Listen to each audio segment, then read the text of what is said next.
Yeah, we're good. Amazing. Thank you. Welcome everyone. And I want to pose the following question and let's see how all that goes. Do you know which parasha, which Torah portion in the entire Torah is missing Moshe's name? Which means every parasha, every Torah portion in the entire Torah, starting from when Moshe was born, contains Moshe's name besides one.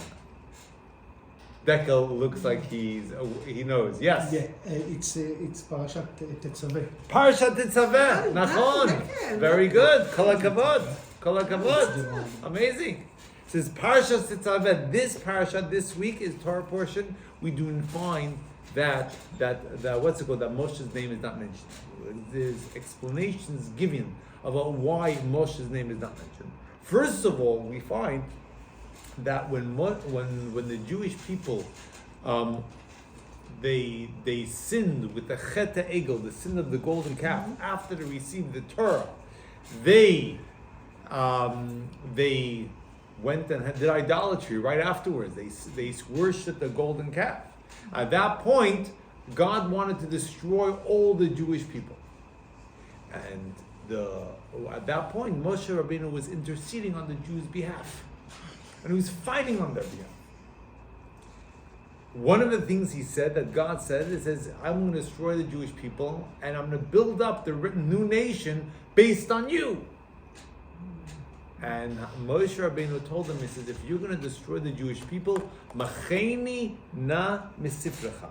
You should erase me for your Torah. I don't want to have any part of it. So sages say that anything that tzaddik says, a righteous person says, though it's on a condition, nevertheless his words are fulfilled. So since Moshe Rabbeinu, since Moses, his words were that you should erase me from the Torah, though it was on the condition if you destroy the Jewish people, nevertheless, at least once his words were fulfilled, and therefore in this week's parasha we don't find his name. At least in one portion, we don't have Moshe's name. That's one explanation.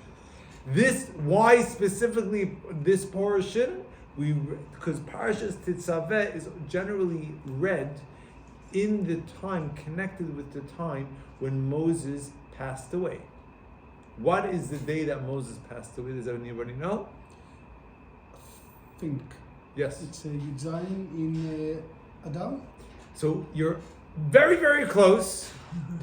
Just 10 off. Zayin in Adar. Okay. The seventh day of Adar, that is the day that Moses passed away. Do they know where he's buried? So we said, the Torah tells us we do not know where Moses We is don't know, buried. yes. Moses was buried, and no one will find out from then until now. Yeah, but sometimes things discovered after. Do we know what country at least? What? What country at least? Har Navoi? In Har Navoi would be. Bamidbar. It would be in the midbar, Yeah. and before what's it called? It would be Before the land of Israel, he saw, but he never got in. He never went to Israel. He never Never went into Israel. He never just saw it. He never because he made a sin. Or what did he do? Because he didn't. Yes, because he questioned God. No, Didn't- he No, hit he He didn't. That's why he questioned. He didn't trust. So then where was he then? Well, we don't know. Well, where is in Har Navoi? Where would that be? It would be probably in the Syria area or the. So he never entered the land of Israel. He never entered. Moses never. No, he wasn't. He never had that privilege. So that's why this week's Torah portion is generally read generally within the time, even in a leap year like this year. Nevertheless, which we read it, the Zayin Adar of the first month is also within this time. Actually, Zayin today is actually Yud Aleph Adar, the 11th day of Adar. Zayin Adar was last week on Friday, and this week's parasha is Parashat. So what do you do then? We have extra months. So what do you do in leap year? B'shana Muberet. What do you do? This is a leap year. This year is a leap year. So in terms of the parashot, what do you do? So you continue going on the parashot. Generally, when you read the Torah So you're portions every extra- week, Okay. when you read the Torah portions every week, so when you have a leap year, so years that are not a leap year, you combine certain portions together. So, for example, the portions of Tazria and Tetzua, those are read together. Chukat Balak are read together. So we split them in So years. in leap years we split them. And even so, therefore, that the whole idea is that it was set up that we should be able to go read through the entire Torah within the year, from Simchat Torah to Simchat Torah. That's what we read the Torah throughout the year. So therefore, this parasha is all connected to the Moshe. And Moshe Rabbeinu was passing. And with that in mind, have in mind something very fascinating and interesting background about why why Haman, the evil protagonist of the story of Purim, why did he pick the month of Adar, to decide to destroy the Jewish people?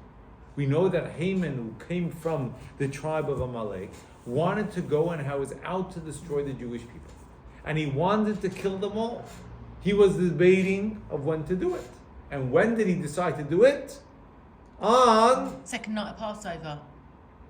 That was the second night. Very good, very good. So the second night of Passover, that was when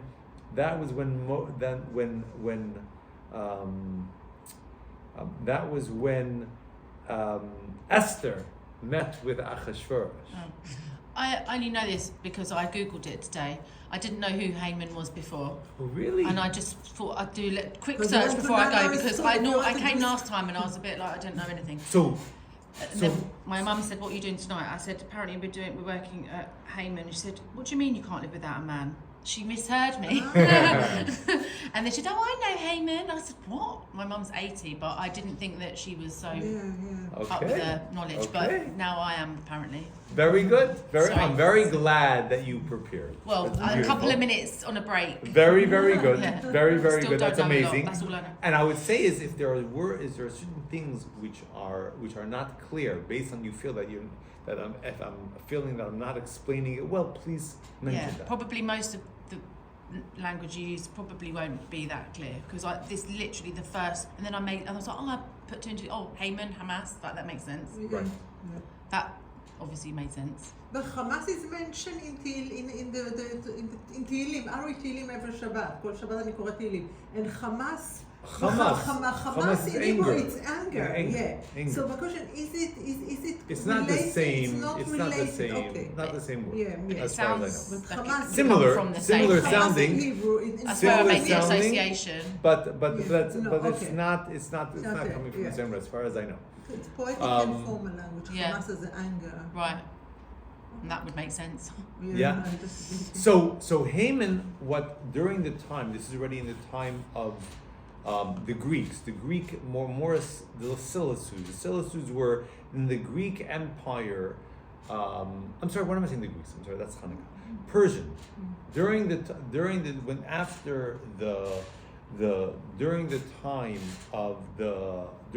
time after about 400 years after the Jews, King Solomon built the temple, built the Beis Hamikdash.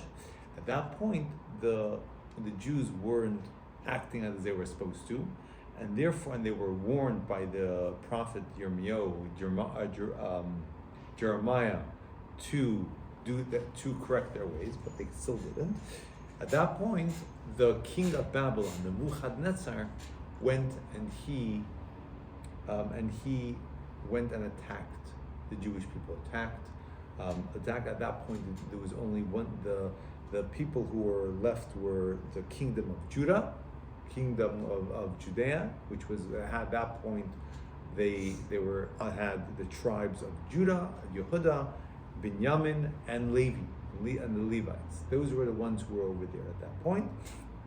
And they brought all the Jews to exile to Babylon.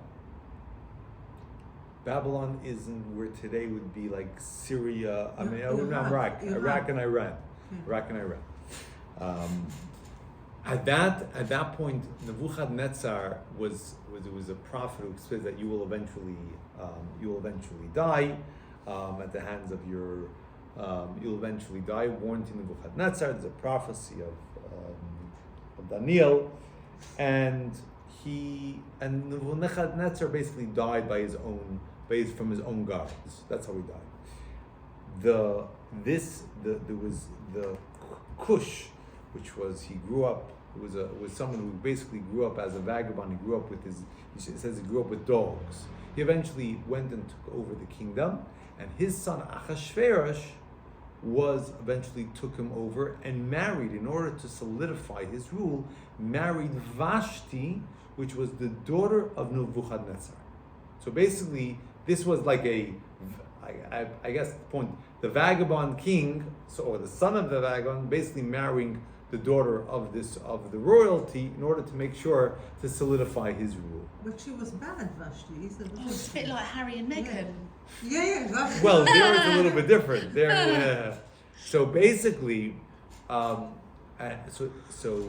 in short, we don't have it. Well, maybe we'll go through more in detail about the Purim story at a different time. At that, he had a advisor called Haman, who at that point Achashverosh, the king, ruled over the entire world. All the known world at the time was ruled over by King Achashverosh.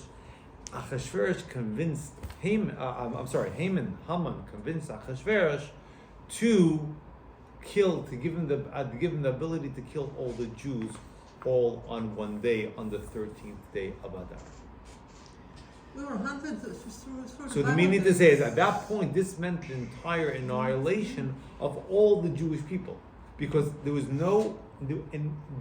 all the Jews were found within the kingdoms of Achashverosh. He was the king over the entire world, and at that point they were commanded. Not only were they gave them the ability to kill them all, but he forbade them from protecting themselves.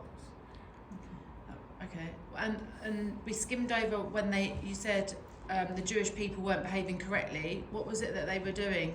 We say that at that point of the original time, they were doing the 3 cardinal sins of serving idolatry, murder, and being in immoral relationships. Those are the 3 things. Jewish people. Jewish people. Oh right.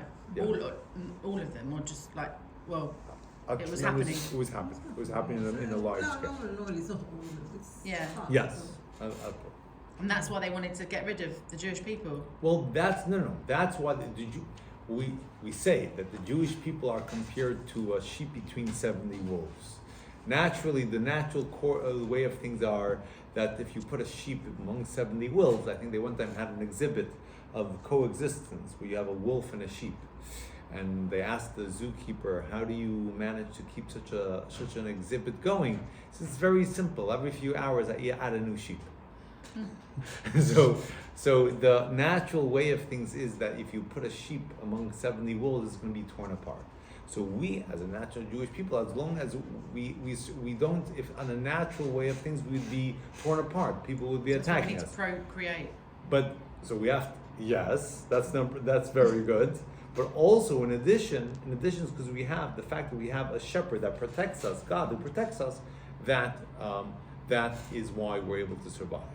So though in the supernatural way, because naturally, if you really look at things in a natural way, we shouldn't exist. The amount of opposition and oppression and countries and people that have wanted to annihilate us we have a vast history of them. And nevertheless, we are still here and strong, and thank God. And still being hunted. The Holocaust. What's 100%. happening today? That hasn't stopped. It's nothing new. Yeah. But then that's what I said. The natural way of things, that's what happens. Yeah. So the fact that we still exist is because of God watching over us. So in regards to when God took away His protection at that point, then the Nebuchadnezzar, the words went and attacked them. Went and attacked. So, and that on part of their part of their repentance was going through exile. They were all banished out of Israel at that time. So why? So Haman, going back to what we're saying, Haman picked the month of Adar, and he picked the actual day of the 13th month of Adar to actually cause and annihilate all the Jewish people. That's what it was. Why did he pick this month? Why did he pick specifically the month of Adar? Why not any of the other months? So he says he casted lots. He made a lottery of all the months of the year. It was a lottery. He did a lottery. And it landed on the month of Adar. Okay. It landed on the month of Adar. So it equally could have been any other Is that why But we say that the lots, why do we say people poor? Why is it called poor? Is a lot. Why is it called the holiday? What's the name of the holiday? Purim. If it's of lots. It was, what's it called? It was so Purim, there's the Pur שהוא בחר את חודש... Nachon, that he chose. This was the... Okay, because I knew that Purim is like, but I didn't know why it's the Purim. There we go. Because my mum was saying Purim is associated with Haman, no? Correct. That people dress up and... Correct. So when we go into... We're gonna pick another day of another time. We'll go into more in what's it called, detail about why more about the holiday of Purim, what is Purim, and so on and so forth. But what we're learning today is the fact that Haman chose on the second day, on the second day. The 13th day of Adar. He chose that would be the day that he's going to annihilate all the Jewish people, and that's how he casted lots. It casted lots, and it fell out on the month of Adar. Now, we're going to first read it in the Megillah. The first source we have is in the Megillah. Okay? If we don't mind, we'll read maybe Dekel. Maybe we'll start off reading in these pages. We have everyone take out one of these pages. There we go. Everyone has? Yeah. Okay. So, Dekel, maybe you first read it in Hebrew, and then Georgina, you'll read, if you're okay with the next. By then I would have eaten this. Yes. אחר הדברים האלה גידל המלך אחשוורוש את המן בן המדתה האגגי, וינשאהו וישם את כיסאו מעל כל השרים אשר איתו. וכל עובדי המלך אשר בשער המלך קוראים ומשתחווים להמן, כי כן ציווה לו המלך. ומרדכי לא יכרע ולא ישתחווה. וירא המן כי אין מרדכי קורע ומשתחווה לו, וימלא המן חמה. ויבז בעיניו לשלוח יד במרדכי לבדו, כי הגידו לו את העם מרדכי. ובקש המן להשמיד את כל היהודים אשר בכל מלכות אחשוורוש, עם מרדכי. בחודש הראשון הוא חודש ניסן, בשנת 12 למלך אחשוורוש, הפיל פור הוא הגורל לפני המן, מיום ליום ומחודש לחודש, 12 הוא חודש אדר. Okay. So what we're saying is that Ahasuerus promoted Haman. We see that it's the story of the Ben Hamadatah from Hagagi, which came from the tribe of Amalek, and he made him a very high servant. And then at that point he saw Mordechai, which was the leader of the Jews, not bowing down to him. Everyone else used to bow down to Haman. He didn't. And when Haman saw that Mordechai was not bowing down to him, because you don't bow down to another person, but rather bow down only to God.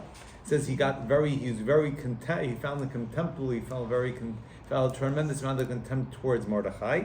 And then also, and Haman wanted to destroy not just Mordechai, but also he wanted to destroy all the Jewish people, because that was the nation of Mordechai. So therefore, it says in the first month of the Nisan, in the 12th year of Ahasuerus, Hipul Pul.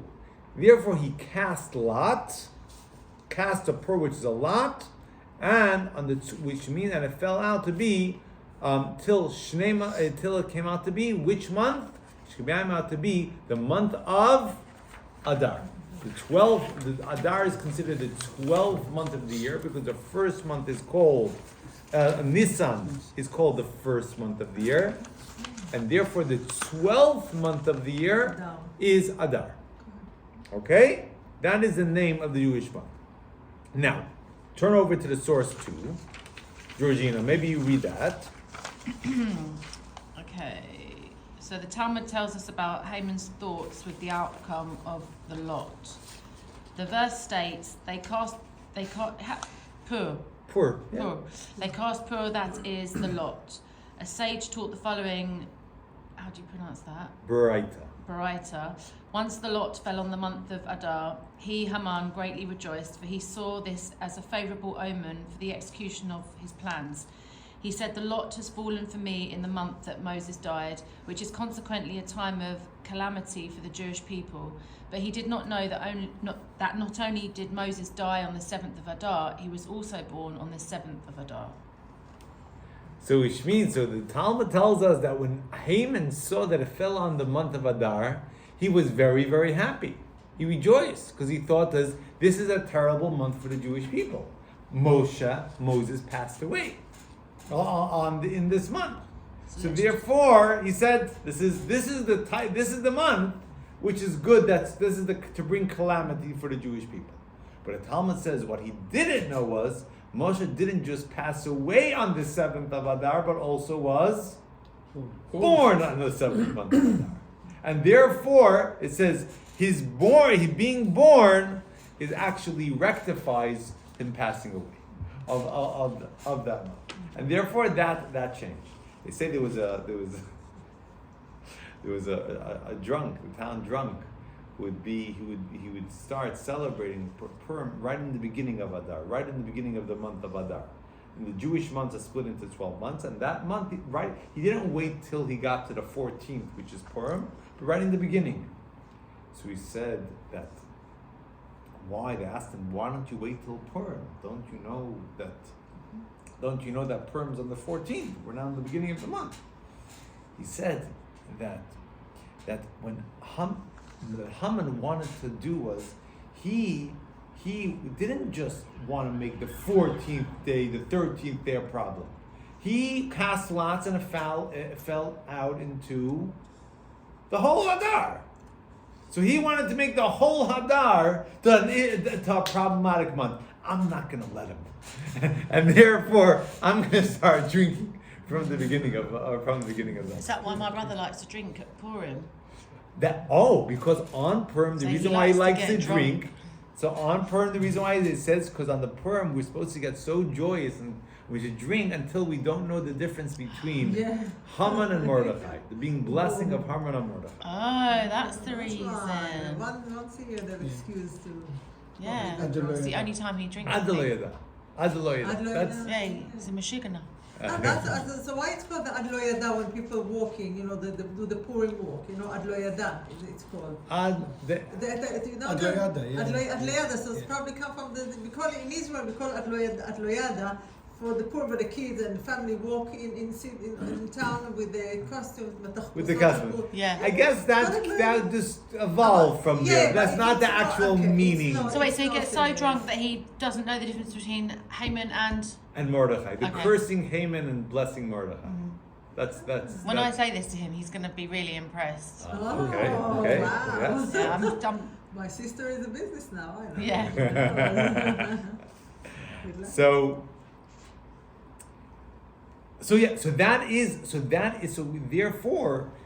Therefore he thought that this was a good month to carry out his schemes, his plans to destroy the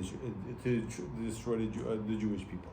Now, Kermit, why don't you continue reading by the Rebbe, the Haman's joy. Odot inyano. אודות עניינו של 7 באדר, איתה בגמרא, במסכת מגילה שייכת במיוחד לחודש זה ולימים אלו, שהראו בו בית עניינים. בית עניינים, two things. א', ב7 באדר נולד משה רבנו, ב7 באדר מת.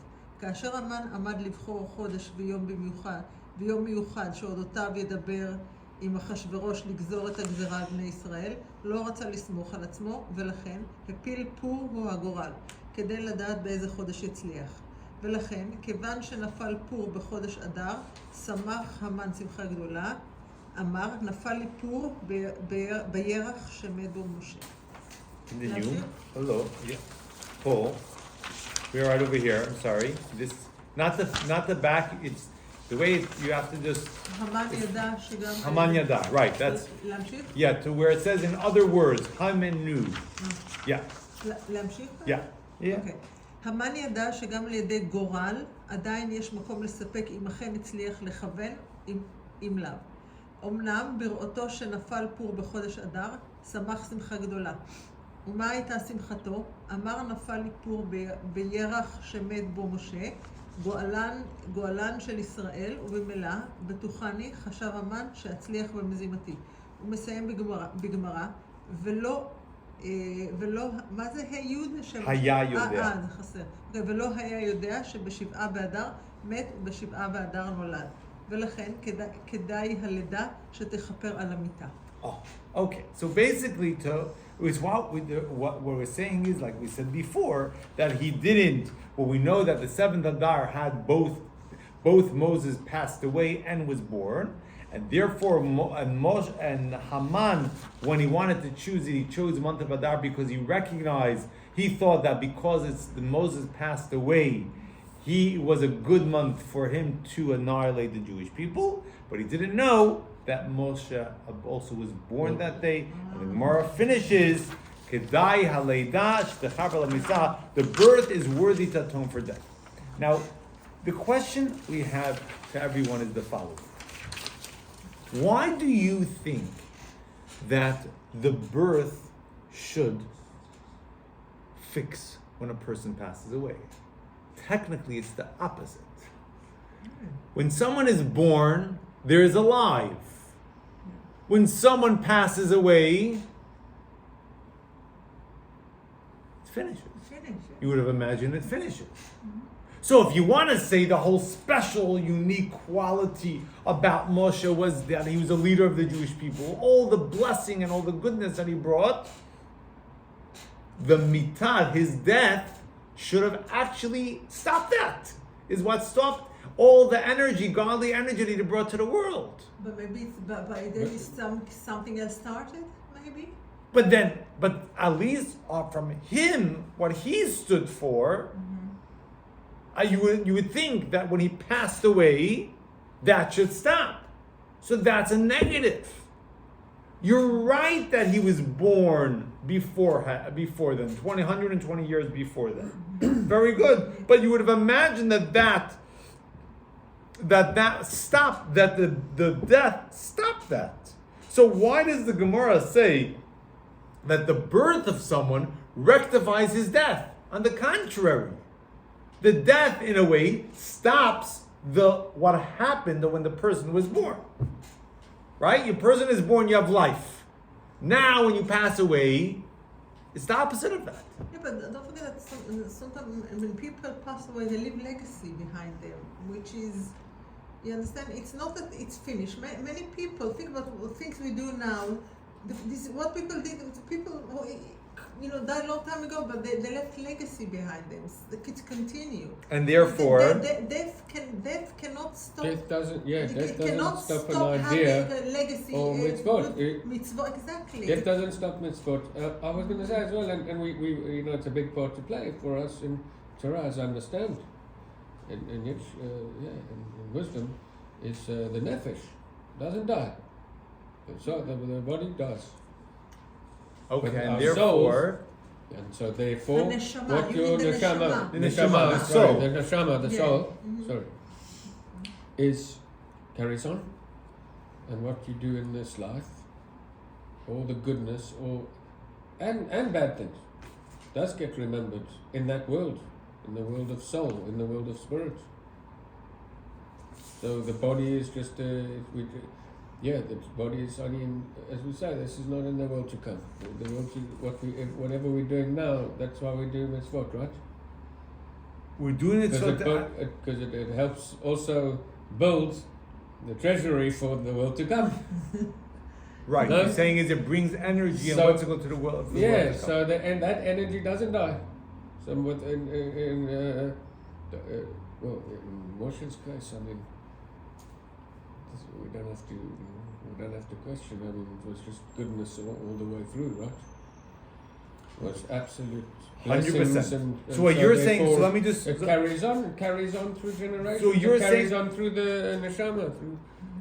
So you're so what you're saying is, and I think both yourself and Chaim and you and your Kamit are saying that intrinsically the Moshe continues. The death didn't stop him. Can. Amazing. Okay. Yes, Dekel.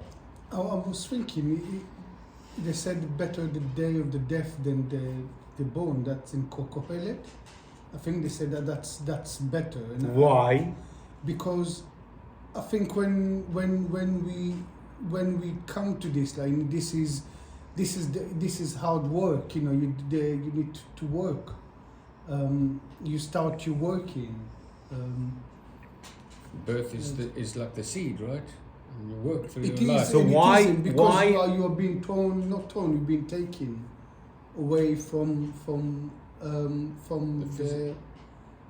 Hashem. Right. So this explains, Georgina. He's quoting from Kohelet, which was authored by King Solomon. He says there that the day of death is better than the day you're born, your birthday. And I said, my question is why is that? So what Dekel is saying is because on that day is something you came from fruition of what you're doing. Are you able to carry out what you're doing? The day that's you stop doing things, right? Yeah, when you were born, you start. When you're No. born, you start. When the day of death, you stop. Yeah. So why is the day of death better than the day you're born? Achievement as well. So one of it's But again, you're not dead because you're physically. but you're let's physically dead. but The let's flesh is the dead, but- physical. I think you return. Yeah, you but- return to where you once came. You know, it's like I think like the journey is you return to Hashem. That's where we. Right. So on one hand, we're turning to Hashem, but I think it was a point that you mentioned before, which brings out in a greater way. When we are born, we don't know how the person is going to turn out. We don't know. Every single one of us has a tremendous amount of potential, tremendous amount of things that we could accomplish. And when we're born, it's all a possibility. But the question is will we use that out or not? Mature or not, absolutely. Will we really carry out and use out all our potential? Be the person that we are supposed to be? Or will we let someone go to waste? Well, that all depends on, it's like nature, nurture, isn't it? It all depends on how you're nurtured as well. Nature, 100%.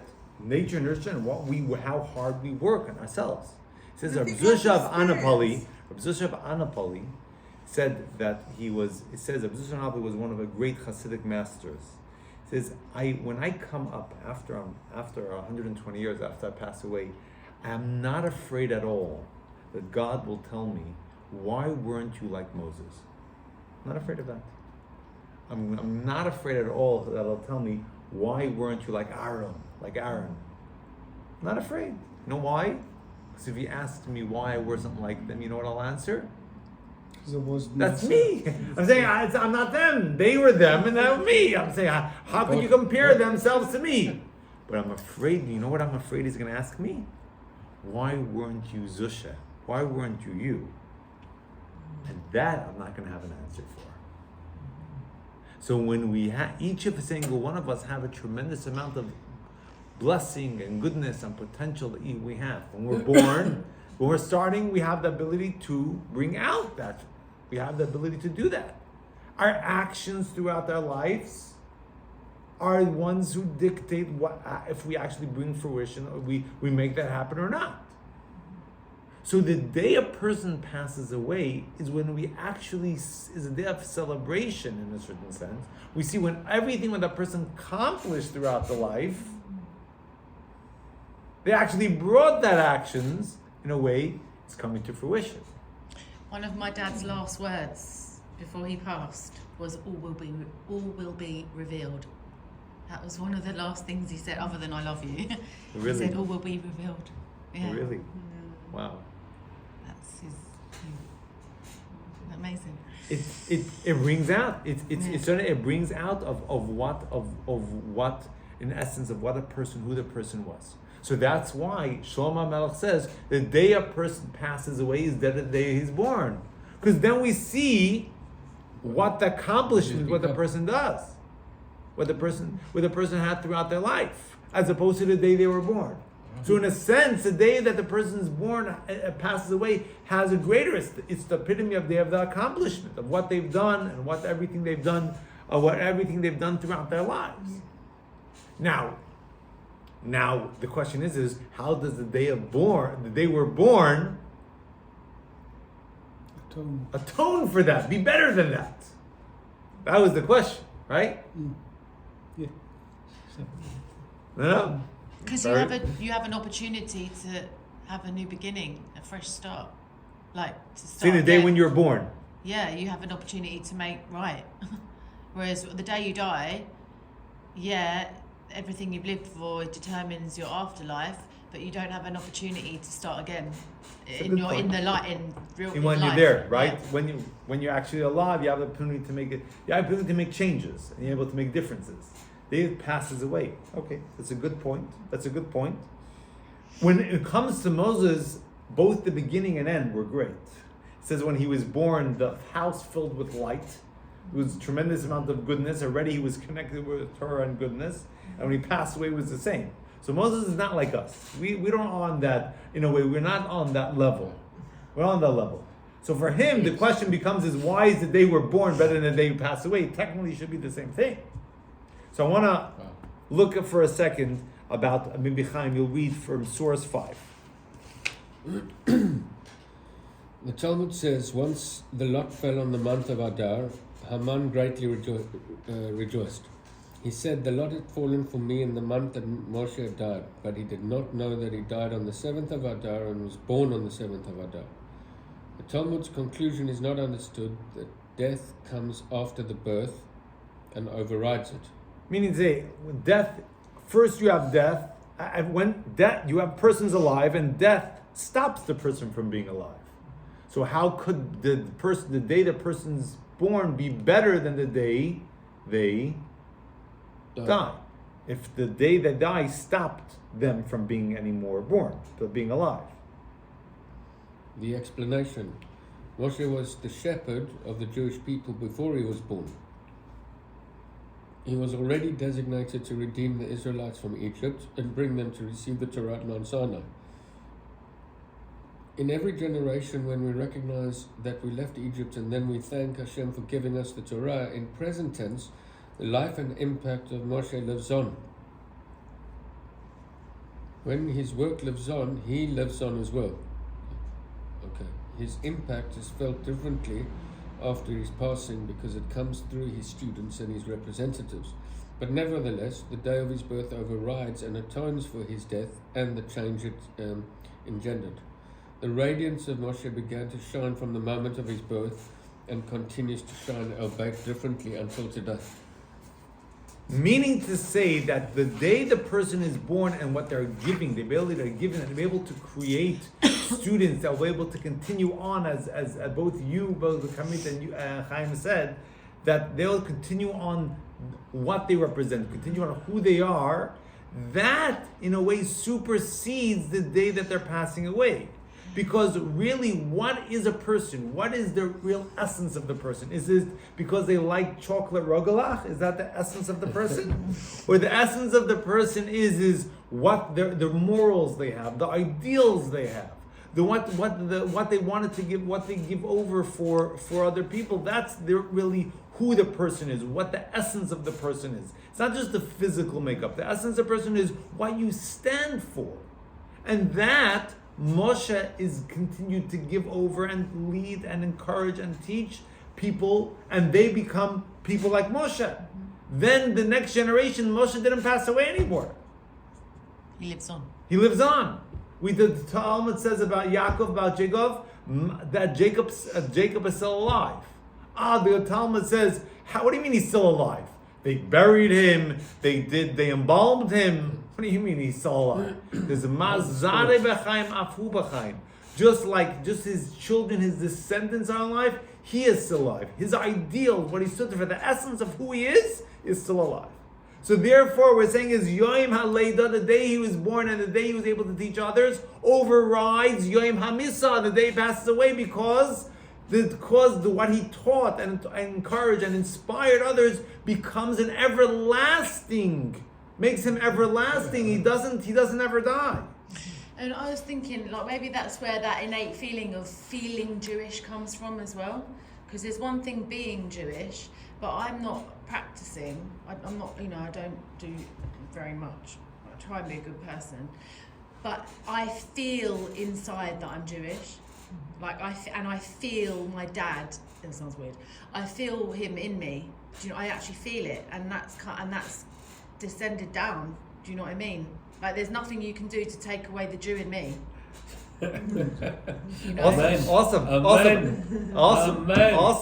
Wow. So, very powerful, Georgina. Very powerful. Amen. So, yeah, but you could try, and I could The go Lion to a of Catholic Judah can break every chain. Yeah, I could go to a Ken, Catholic school, like like I that. said. I could go into their No. church and do whatever, but there's nothing that would ever make me feel any different to how I feel on that. so so it says, and this is a very powerful point, that the first Chabad Rebbe writes in Tanya, he explains that the Talmud tells us that we have a mitzvah to read the Shema in order to arouse a certain arousal of yira, fear of God. We read the Shema and the prayers in order to arouse a fear of God. So the Talmud says, what do you mean, arousing fear? Milsa, yira milsa zutrasihi, is arousing fear of God and awe of God something so trivial that people just randomly do it? How do you expect people to be able to have that opportunity and do it? So the Talmud says, for Moses, it's something simple. So the question is what do you mean? Moses, maybe for Moses it's simple. What about Moses? Great. What about every single one of us? And he answers that the Talmud is trying to tell us is within each and every single one of us, we have a spark of Moshe inside of us. We have a spark of Moshe that's everlasting, that feeling. And we have the fact that we still today, we are able to be excited about Judaism. We're able to be excited about doing a mitzvah. We're able to have that strong feeling of the fact that I'm a Jew no matter what it happens. And I'm excited to do everything that the Torah tells us and everything what we're doing. That comes from that spark of Moshe which is inside of us. And what we just have to be and tap into it. Get in touch with it. We have to be able to allow it. Sometimes, when you listen to music and it's something very inspiring. So sometimes you have the music, you listen to it and it sounds as a very peripheral idea. It goes in a way, you listen to it. But certain times you allow the music to take you over. You really identify, you really connect to that music, and then it becomes your emotions and everything are just going along with that music. Well, within us we have the feeling of our identity, of who we are, and what we want.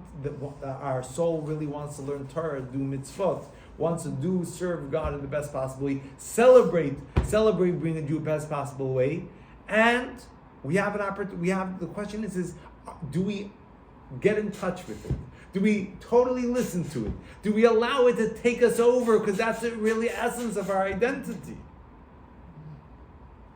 And when we do that, that's when we're really being in touch to who we truly are.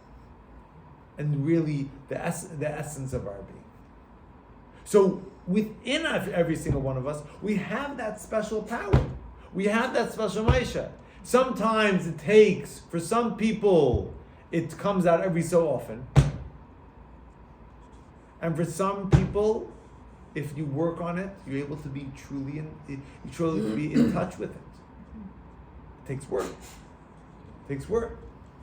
And that's why the Talmud is saying is, when it comes to having awe of God, you're able to do it. Just get in touch with yourself. Just get in touch with the Moshe, the spark of Moshe within you. But Once you get in touch with that, everything else flows. That's it. But what do you mean That's it spark It's of true. Moshe? Really, You mean that it connects to Judaism or doing mitzvot? For example, sometimes I do something which I said it's probably not what God would have liked me to do. Or always they talk about feeling Judaism, everything is right, wrong. Is this part of the connection you're talking about? Or what? Because I'm trying to identify exactly, because sometimes I feel, I was good, I wasn't good, I need to work Hashem, is it the right? Well, you have a conscience, don't always you? I think I do things, sometimes I don't always think, I'll do it because I'm expecting something back, I just do it, but sometimes when I have time to plan, I think, is it the right thing to do, is it not? In terms of being Jewish, in terms of, not even in terms of humanity, in terms of the Jewish way, which being Jewish is a lot of humanity, it's being humane. Judaism, there's lots of humanity in it. So is this spark that you mean, if doing mitzvah or thinking, is it right, wrong, is it by Judaism, this is the spark you're talking about? Try to identify more what is the spark. Is Right. Moses, maybe simplify, is Moses symbolized Judaism, connection to Judaism, or Right. something more specific? I want to share the following story. Okay. It'll bring out something. Mhm. It's not going to bring it, and I'll use that to slowly build out your answer. Build out the answer. There was and I wanted to share it in a way, but I'll share it here. Mhm. There was a rabbi that lived in Toronto. Her name was Rabbi David Shachat. Rabbi David Shachat was one of the chief judges of Jewish judges of Toronto in Jewish law. You mean Dayan. Okay. Of the Av Bet Din. Mhm. He actually, I have my smicha I also got from him. He was one of the more difficult testers, if I may say so. Mhm. So he הסמכה. smicha to be a rabbi. אוקיי. הסמכה אנחנו אומרים בעברית. Yeah. או סמיכה. Smicha. גם? Smicha. אוקיי. Yeah. אוקיי, sure. So I think it was, I don't remember how many years ago, 50 years ago or so, he was invited to give a lecture in Buffalo to a crowd. They were supposed to be, I think it was at university. He originally wasn't sure to go because he said, I thought there was going to be mostly non-Jews. So we told him there might be also some Jews within the crowd, but mainly will be a non-Jewish crowd. And he was debating to go or not. And he asked the Lubavitcher Rebbe. And the Lubavitcher Rebbe told him that he should go. And he asked him, and you should speak about something which is applicable for all people. And it says, like giving charity, also not just mitzvah, the laws, the Jewish laws are for Jewish people. There are 7 laws for all mankind, but charity, giving charity is something that's for all people. So speak about that. He said he's not sure if he also told him to tell over a certain story, but that's what he told him to speak about. So he comes there and he gives a lecture, and in there he tells the story of the city. What happened was the miser of Krakow. Sorry, what? The miser, the kamtzan קמצן. of Krakow. Krakow is a city in Poland. כן, כן. In Krakow, in the city of Poland, there was a miser, a person who was never used to give charity. And everyone knew it's not worth going there. And when he passed away, the Chevra Kadisha, the Burial Society, was so, I would say, annoyed that this is a person who never contributed to anything in the community. They buried him in the part which was called Hektish. It was a part which was all the paupers who didn't have any money to pay for their own stuff, for their own place. That's where they buried him. Chalkad, that's where they buried him. Okay. A week later, there began to be a big ruckus in town. Till then, all the poor people who needed food used to go to the butcher and the baker, and they were very benevolent. They used to help people out. When people needed things, they used to give them meat. The meat give them meat. He used to give them bread. And everyone was fed because of these people, because of the butcher and the baker. All of a sudden, the butcher and the baker stopped giving out. So the rabbi, which was the Tosfos Yomtev, Rabbi Yomtev Lipa, which was a very, very saintly person, he called in the butcher and the baker. And he said, what's going on? He says, Rabbi, we have to tell you something, a secret that we kept for so many years. We by ourselves were not in any sort of place financially to be able to support all the poor people of this town. The person who was paying for that was this miser. What? Wow, I could feel that. He had made us promise that we will never divulge that this happened. Did they explain why that he didn't want them? He wanted to give without any fear. Oh, right. He wanted to give charity without fanfare. No one should know. That's how it should be, though, isn't it? It's the calm. Yeah. So he was buried in the wrong place. So I went back and I told the They moved him. Moved him to a different so back in the listen. He was so disturbed about how they treated this person when he passed away, and he what's it called? He begged mercy on behalf of the whole town by this person's grave, and when he said he asked when he would be buried, I want to be buried next to him. Oh, okay. Yeah, because you can't dig up a grave. I want to be buried next to him. So this is the story that Rabbi David Shachat shared at this event. After the end of the event, there was a question and answer session. There was a person who came out, a priest. There was a priest who came up and said, "Can you please tell me the story again?" So Rabbi Shachat said, "Yeah, I thought that this might be a long conversation." He says, "Come tomorrow. I'm a bit tired tonight. Come tomorrow. I come to my hotel, and I will share. And I'll tell you the story again." So he comes to them. And they meet in the lobby, and Rabbi Shachat tells the story again. And he had thought that the priest really wants to discuss intellectual and philosophical ideas with him, but no, he sees all of a sudden the priest is pacing back and forth and back and forth. And he tells him, "Can you please tell the story again?" So he says, I tell him, "Gentlemen, I'm saying you're a pretty smart guy. I imagine you know this. Yeah. You heard this already. Why would you need to hear this again?" He says, "I think I'm a descendant from this miser." So I told him, "How's that possible? He was Jewish. You aren't Jewish. How is that possible that you're a descendant?" He says, so the priest tells him, "My father was an officer in the U.S. Army.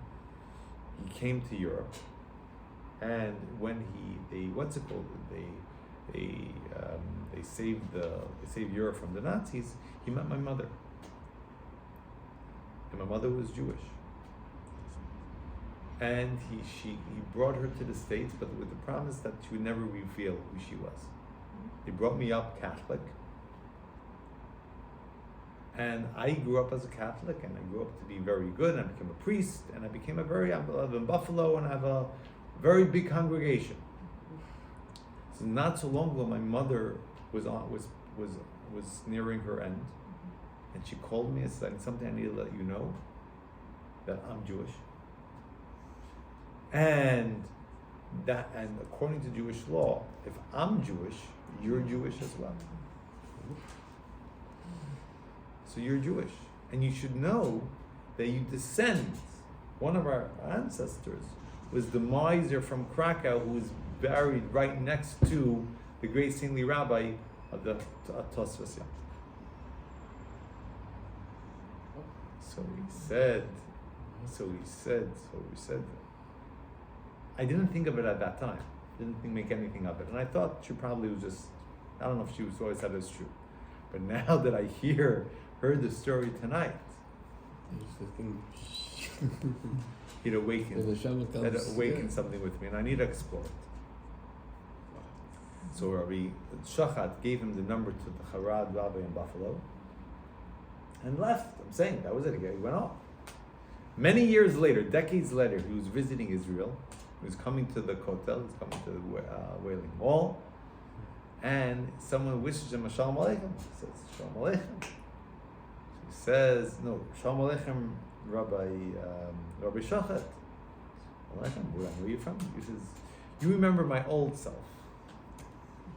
He was fully religious, had a family. He said, I looked into it, I delved into it, and I began to explore Judaism, and I abandoned that life, and I have a new life here in Israel in a tremendous way.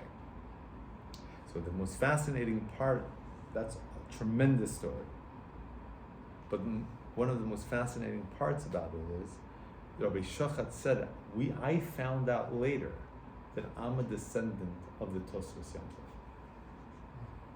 Which means God orchestrated that the descendant of the Tocva Yontif did a favor and helped the descendant of the miser in a tremendous way. He was a descendant of what? Of the rabbi. He was a That's descendant story. of the rabbi. That's a story. Wow. So I have to finish. You asked before, how do you know what you did right? We got to know that we have within us a spark as a feeling of what we're Jewish and we should do what Hashem wants. That's what our soul wants, to do what Hashem wants. And that awakens. That it gets awakened. Sometimes we feel it stronger, sometimes we feel it less. How do we know what God wants? That we have to learn to look at the Torah, what the Torah tells us what God wants. Yes. And we have to learn, we have to grow with that, and sometimes we have to do, each of us on our own, keep on trying to grow in wherever we are.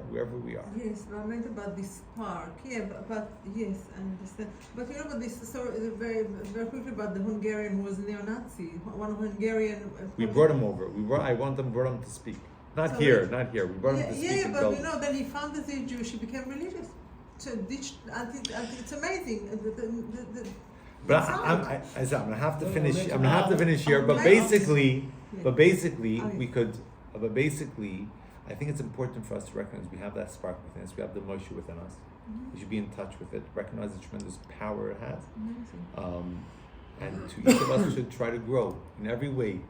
Don't say it's not me, and therefore it's either all or nothing. We don't believe in all or nothing. We believe in each of us growing in our own way. And I think it's important in us to recognize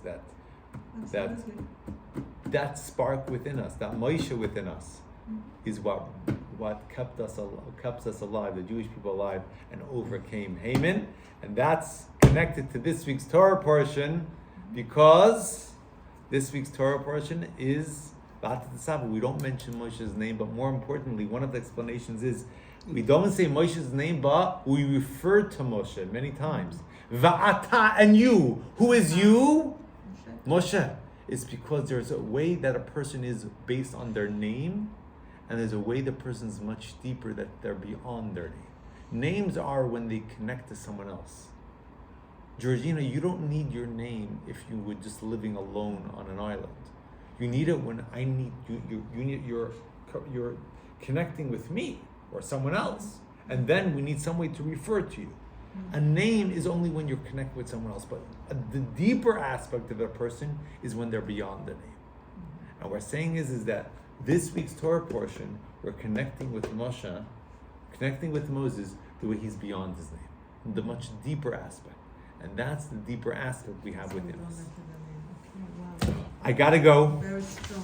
All the best. Everyone's invited to stay. I'm saying I'm gonna go to the next room. You can stay as long as you want. Thank you so much. Wonderfully.